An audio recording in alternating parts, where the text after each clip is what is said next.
À CBJ, au Saguenay-Lac-Saint-Jean, les voix d'ici et d'ailleurs voyagent sur les ondes radio depuis 90 ans. Pour sa seconde visite au Québec depuis l'assassinat de Robert Kennedy, le premier ministre Trudeau sera l'objet d'attention particulière de la part des agents de la RCMP et de la police du Chicoutimi. Une histoire presque impossible sans l'apport de 3 pionniers qui ont le mandat de mettre sur pied la première station de radio officielle de la région en 1933. Elle naît alors de presque rien sous l'appellation CRCS à la demande de la Commission canadienne de la radiodiffusion. Elle devient ainsi l'un des premiers postes francophones publics à voir le jour au Canada. Ça marque vraiment une ouverture, un désenclavement de la région, la création de la radio, entre autres, en plus d'avoir, bien sûr, une circulation de l'information, dans un contexte où la région s'industrialise. À l'époque, Ville-Montfortin est le grand Manitou de CRCS qui devient CBJ en 1939 avec son acquisition par la nouvelle société Radio-Canada. L'audace du Chicoutimien et son amour de la culture et du Saguenay-Lac-Saint-Jean permettent à la station de produire du contenu local. Pendant plus de 30 ans, Ville-Montfortin anime, chante et diffuse sur les ondes des récitals, des concerts, des radioromans et les nouvelles du progrès du Saguenay. Il dirige la station et tire des revenus publicitaires. Les gens étaient attachés à leur radio régionale puisqu'ils retrouvaient l'aspect culturel et la vie sociale de leur communauté et tout le développement relié à ça. Ça a été vu comme un puissant outil de communication qui permettait de développer une région. Au fil du temps, de grands noms visitent les studios, dont Fernandel, Jacques Brel et Gilles Vigneault.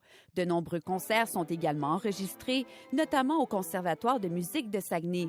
Plusieurs musiciens peuvent désormais enseigner et rayonner en région. C'est pour ça aussi que des enregistrements se faisaient, que le conservatoire a pu s'épanouir, que l'orchestre a pu commencer. Puis là, ça fait que des élèves comme moi, qui étaient partis, sont revenus. En 1971, CBJ ouvre sa propre salle des nouvelles avec 3 journalistes. Au début des années 70, Radio-Canada, la radio de Radio-Canada, n'avait pas de salle de nouvelles.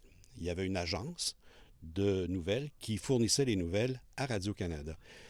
Lors des événements de Saint-Jean-Vianney, naturellement, tout a changé. Parce que comme l'agence M. Lamontagne était venue déposer les nouvelles le matin, il n'y avait pas de nouvelles sur le glissement de terrain.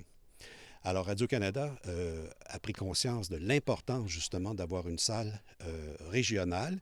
Et c'est là que la salle a été créée. Là, ça a obligé les autres stations qui voulaient jouer le jeu, finalement, garder leur auditoire. Ça les a obligés aussi à créer des salles de nouvelles, qui étaient moins nombreuses, mais quand même, qui avaient un service de nouvelles. Et ça a été un gros plus pour la région. L'arrivée de la bande FM et d'Internet dans les années 1990 marque l'histoire de CBJ, qui s'adapte au gré des nouvelles technologies. Le Web bouleverse particulièrement les façons de faire. Premièrement, c'est devenu un outil pour la recherche indispensable. Ça a facilité notre travail. Mais aussi, ça a changé beaucoup la pratique des journalistes sur le terrain. Parce que la préoccupation de journalistes sur le terrain, c'était de recueillir le son, de l'acheminer à la station, d'écrire ses nouvelles. Après ça, c'est devenu prendre des photos, avoir des clips, pour être capable d'alimenter justement cette bête-là qui est le Web. Alors au début, c'était très pénible. Mais c'était agréable en même temps de voir qu'on était un petit peu pionnier là-dedans. Puis on commençait, on apprenait, puis on créait quelque chose de nouveau, là.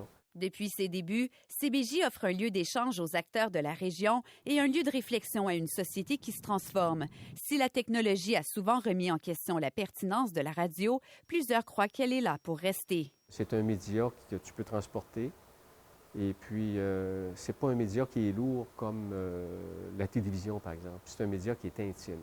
Ceux qui aiment la radio vont continuer à l'écouter. Ceux qui n'ont pas l'habitude de l'écouter devraient s'y mettre.